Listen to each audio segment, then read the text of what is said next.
Let us see what you have done. The defense that you have put up, you first involve them in a drafting committee. You try and lead them up the garden path. Even when they say, involve the opposition in the drafting process, your smugness persuades you, your arrogance persuades to say, opposition is not required at this moment. After leading them up the garden path, you find a stalemate with them. Then you come up with a bill which almost provides for a government-controlled Lokpal. The appointment process of that Lokpal really gives an edge to the government of the day to appoint that Lokpal. Obviously, that bill may not inspire confidence with them. There are areas we also have serious differences with the bill. But the issue today is not whether we agree with your version of the bill or their version of the bill. The issue today is, how is it that you have handled a political crisis?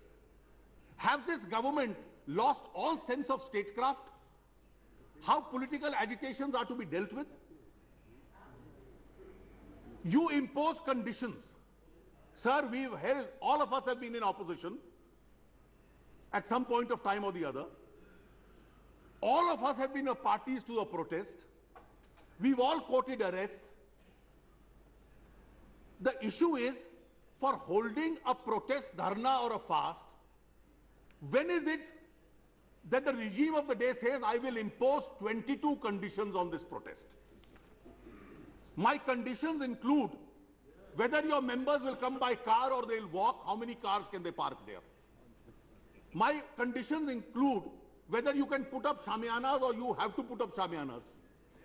My conditions include what should be the size of protest. The government of the day against whom the protest is being organized will decide as to whether people are entitled to a large protest or only a minuscule protest. You will never have more than 5,000 people in this protest. Is the Congress party willing to give an undertaking to this country that it will never organize a protest of more than 5,000 people?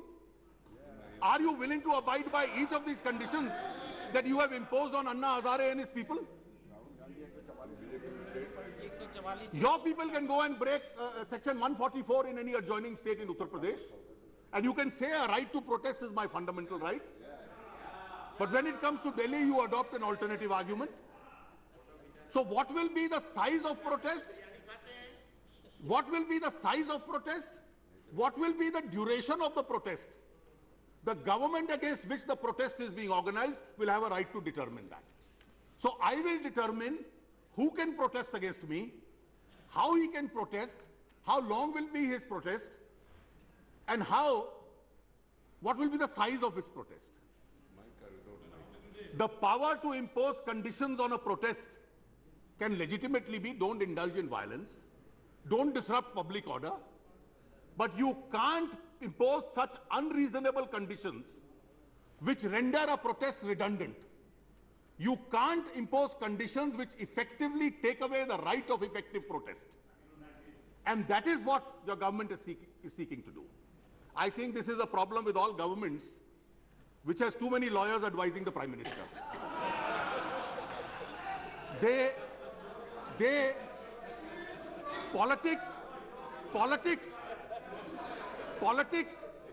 Politics is a separate discipline. Law is a separate discipline. Political problems.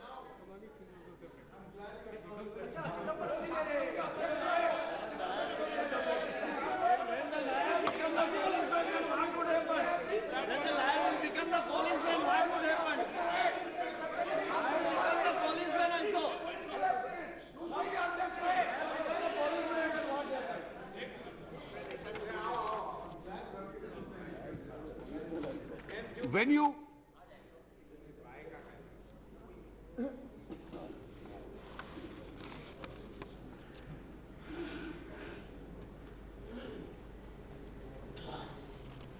So when I said this, political problems have to be dealt with a political approach.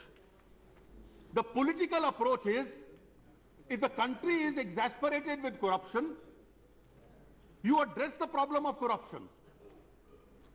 If a citizens group wants to protest You allow him to protest. How can you rake up a plea today? Well, there should be no participation of anyone outside Parliament in the drafting of the laws. What is the National Advisory Committee? It's a group of citizens. You are using them effectively to draft your laws. Your ministers even don't have the courage to start opposing the laws that they are drafting. So if another group of citizens says, I have a viewpoint, consider it. I want to campaign, crusade. They are not replacing Parliament.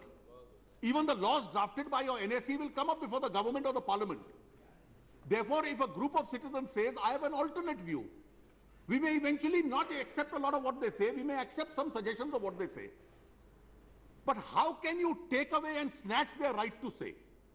And what you have effectively done is, under advice of these very eminent lawyers in the government, you have invoked the CRPC to solve political problems. And if you decide to invoke such powers to solve a political problem, that then reduces the Prime Minister of India to hide behind the police commissioner and say, well, I didn't decide this, it's the police commissioner who decided this. That's the inevitable consequence of this. Therefore, sir, the effective issue today is Shri Anna Hazare, his group, and lakhs of citizens of this country, the figure now will probably go into crores, have a right to say what they want to say. Their track record is they have never indulged in violence. They have not disrupted public order. They are not a threat to peace and tranquility. And don't tell us that Delhi has shrunk so much that there is no place in Delhi where we cannot effectively seat them for their protest or their sit down or their dharna or their fast. Do we even recollect any illustrations from the British regime where these kind of restrictions were being imposed on the freedom fighters and Gandhiji? They had hundreds of protests, have only minuscule protests, have only small protests, don't have a large protest. And if the government of the day becomes so dictatorial, so oppressive, then a citizens group may well say, I am willing to offer satyagraha and even go to prison.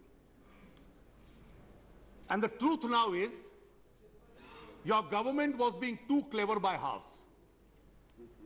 You first led them up the garden path, then you deserted them. Then you brought in a bill which doesn't satisfy anyone. When they chose to protest, you made them run around for weeks from one office to another as to whether they can get a permission to sit on a fast or not.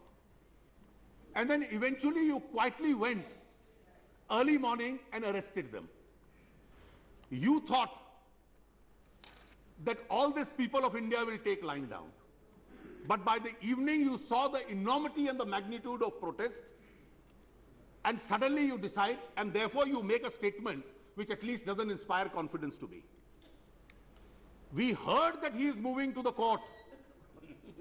And therefore, since he is moving to the court, we realize he's become very law-abiding.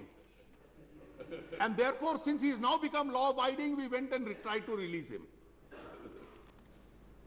Well, you saw the magnitude of protest. Your advisors let you down, your agencies let you down. They thought nothing will happen in this country. They didn't realize that India is already exasperated with you. It's fed up of corruption, it's fed up for those who are covering up for corruption. And therefore, you went begging him to come out of the prison. And now, he had shown his moral strength to you. And the moral strength of his fast was, well, I am on a fast whether inside or outside the prison. And my fast will continue. You are now in a trap.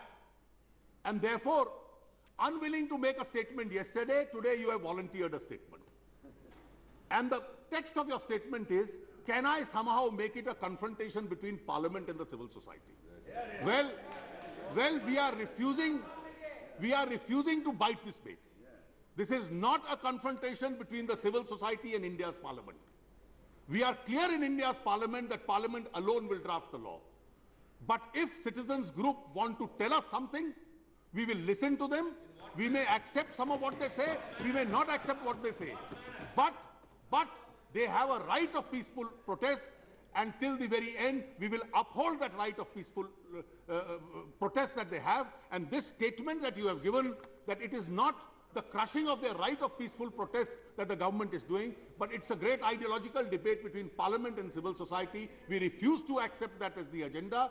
That's not the real question. The real question, and I end with that, Mr. Prime Minister, is please take steps.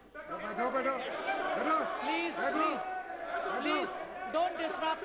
Don't disrupt. Please. Please don't disrupt. Please don't disrupt. Please be firm. Please don't disrupt. Please be Resume your firm. place. This is not correct. Don't disrupt. Don't. Please continue. Sir, please determine a political will. The Prime Minister is the tallest political functionary of the country. A Prime Minister can never be helpless in fighting corruption. Please develop a political will to fight corruption. You will solve most of your problems.